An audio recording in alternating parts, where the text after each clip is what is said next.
Well, Sarah Palin's claim to fame with the Tea Parties is, her invocation of real Americans versus, I don't know what, fake Americans, Americans who aren't real.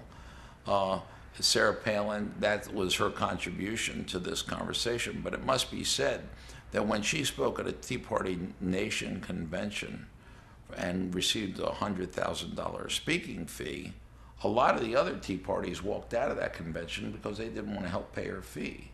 So she's not really a spokesperson for the Tea Parties per se, but people think of her that way. So, and she's adopted some of those attributes of the Tea Parties.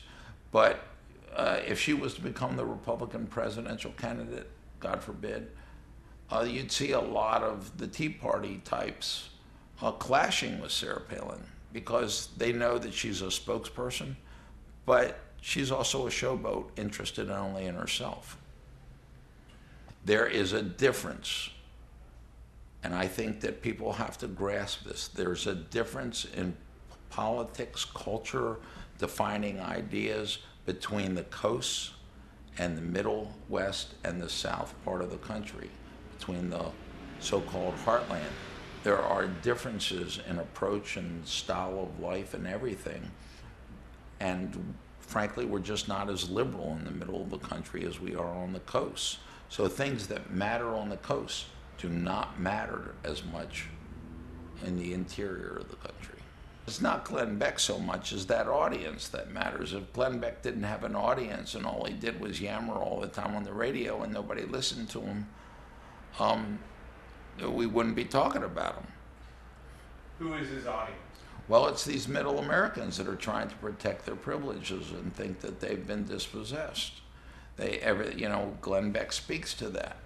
Glenn Beck has become, more than Sarah Palin, actually, a spokesperson for those Americans who think of themselves in that way. But there's also people who operate independently of all that and who don't depend on the Glenn Becks of the world, don't think Sarah Palin's so whoopee, and are very much part of the Tea Party movement and very much part of the ancillary movements around the Tea Parties, the Oath Keepers, the various militias that spin off and so forth. They don't need Sarah Palin to tell them what to think.